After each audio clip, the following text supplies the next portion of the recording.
दोस्त, अगर आप वीडियो में नए हैं तो सबसे पहले चैनल को सब्सक्राइब को और वीडियो को लाइक कर दिया। चलिए आगे बढ़ते हैं। गीता हमें सिखाती है कि संसार नाशवान है और हर जीव का परम लक्ष्य मोक्ष प्राप्त करना है। इसके लिए मनुष्य को अपने मन और इंद्रियों पर नियंत्रण रखना चाहिए। इच्छाओं और मोह में फंसकर व्यक्ति अपने कर्तव्य से भटक जाता है, लेकिन जो व्यक्ति अपने धर्म के मार्ग पर अडिग रहता है वही सच्ची शांति प्राप्त करता है। श्री कृष्ण ने अर्जुन को समझाया कि सच्चा योगी वह है जो कर्म तो करता है लेकिन उसमें आसक्त नहीं होता। गीता के अनुसार 3 मार्ग ज्ञान योग, कर्म योग और भक्ति योग मोक्ष प्राप्ति के साधन हैं। ज्ञान योग आत्मा के स्वरूप को जानने और आत्मबोध प्राप्त करने का मार्ग है। कर्म योग निस्वार्थ भाव से अपने कर्तव्य का पालन करने की शिक्षा देता है और भक्ति योग पूर्ण समर्पण के साथ भगवान की शरण में जाने का मार्ग है। श्री कृष्ण कहते हैं कि हर व्यक्ति को अपने स्वभाव के अनुसार कर्म करना चाहिए और निष्काम भाव से किए गए कर्म ही सबसे श्रेष्ठ होते हैं। अंत में गीता यह सिखाती है कि चिंता और भय छोड़कर ईश्वर में विश्वास रखते हुए कर्म करना चाहिए। व्यक्ति को अपने अहंकार और आसक्तियों का त्याग करके जीवन जीना चाहिए, क्योंकि हर चीज भगवान की इच्छा से ही होती है। जो व्यक्ति इस ज्ञान को समझ लेता है वह दुखों से मुक्त होकर आत्मिक शांति और मोक्ष प्राप्त करता है। गीता यह भी बताती है कि मनुष्य के जीवन में जो कुछ भी घटित होता है वह उसके पूर्व कर्मों का परिणाम होता है। इसलिए हमें अपने वर्तमान कर्मों को शुद्ध और धर्मपूर्ण बनाना चाहिए ताकि हमारा भविष्य उज्जवल हो। श्री कृष्ण ने कहा कि जो व्यक्ति समत्व भाव को अपनाता है, जो न सुख में अहंकार करता है और न दुख में विचलित होता है, वही सच्चे योगी और ज्ञानी होते हैं। गीता के अनुसार मोह और अज्ञान ही मनुष्य के दुख का कारण है। जब व्यक्ति संसार की नश्वर वस्तुओं और संबंधों में आसक्त हो जाता है तो वह दुख और भय में फंस जाता है। लेकिन जो व्यक्ति जान लेता है कि यह संसार परिवर्तनशील है और आत्मा अमर है, वह मृत्यु के भय से मुक्त हो जाता है।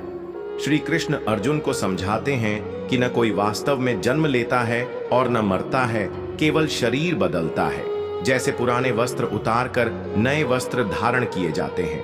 गीता यह भी सिखाती है कि सच्ची भक्ति का अर्थ केवल पूजा पाठ करना नहीं है, बल्कि अपने जीवन के हर कार्य को भगवान को समर्पित कर देना है। जो व्यक्ति प्रेम, श्रद्धा और समर्पण के साथ भगवान को स्मरण करता है वह उनके अनंत कृपा का पात्र बनता है। श्री कृष्ण कहते हैं, जो मुझे जिस भाव से भजता है मैं उसे उसी भाव से प्राप्त होता हूँ। अर्थात भगवान हर भक्त को उसकी श्रद्धा और भक्ति के अनुसार फल प्रदान करते हैं। गीता में श्री कृष्ण ने अर्जुन को समझाया कि सच्ची शांति और आनंद बाहरी भौतिक वस्तुओं में नहीं बल्कि अपने भीतर है। जब मनुष्य अपने मन को नियंत्रण में रखता है और ईश्वर में स्थित हो जाता है तब वह वास्तविक सुख प्राप्त करता है। गीता का संदेश यही है कि निस्वार्थ भाव से कर्म करो, मोह माया से मुक्त रहो और पूर्ण श्रद्धा के साथ ईश्वर की शरण में जाओ। यही जीवन का परम लक्ष्य और सच्चा धर्म है। गीता का उपदेश मनुष्य को यह समझाने के लिए है कि हर परिस्थिति में धर्म और सत्य के मार्ग पर चलना ही जीवन का उद्देश्य होना चाहिए। श्री कृष्ण कहते हैं कि जब जब धरती पर अधर्म बढ़ता है और धर्म का नाश होने लगता है तब मैं स्वयं अवतार लेकर धर्म की स्थापना करता हूँ। यह संदेश हमें यह सिखाता है कि संसार में चाहे कितनी भी कठिनाइयां क्यों न आए, सत्य और न्याय की विजय निश्चित होती है। गीता हमें आत्म संयम और ध्यान योग की भी शिक्षा देती है। श्री कृष्ण कहते हैं कि जो व्यक्ति अपने मन और इंद्रियों पर नियंत्रण रखता है वह सच्ची शांति और आत्म साक्षात्कार प्राप्त कर सकता है। ध्यान और भक्ति के माध्यम से मनुष्य अपने भीतर स्थित परमात्मा को पहचान सकता है और जीवन के हर कार्य में दिव्यता का अनुभव कर सकता है। श्री कृष्ण हमें यह भी समझाते हैं कि कर्तव्य से भागना कभी भी समाधान नहीं होता।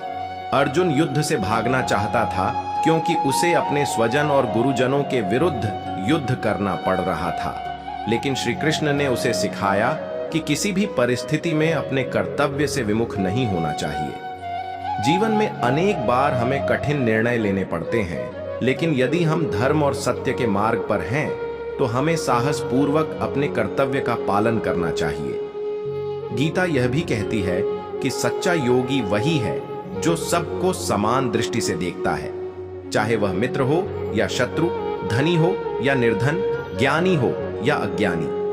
ऐसी निष्पक्ष दृष्टि रखने वाला व्यक्ति अहंकार, घृणा और द्वेष से मुक्त हो जाता है और सच्चे ज्ञान की ओर बढ़ता है।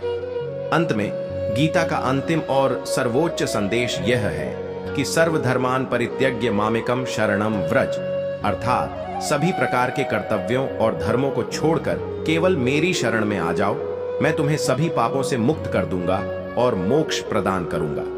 ये वचन हमें बताता है कि जीवन के अंतिम लक्ष्य की प्राप्ति के लिए पूर्ण विश्वास और समर्पण के साथ भगवान की शरण में जाना ही सर्वोत्तम मार्ग है।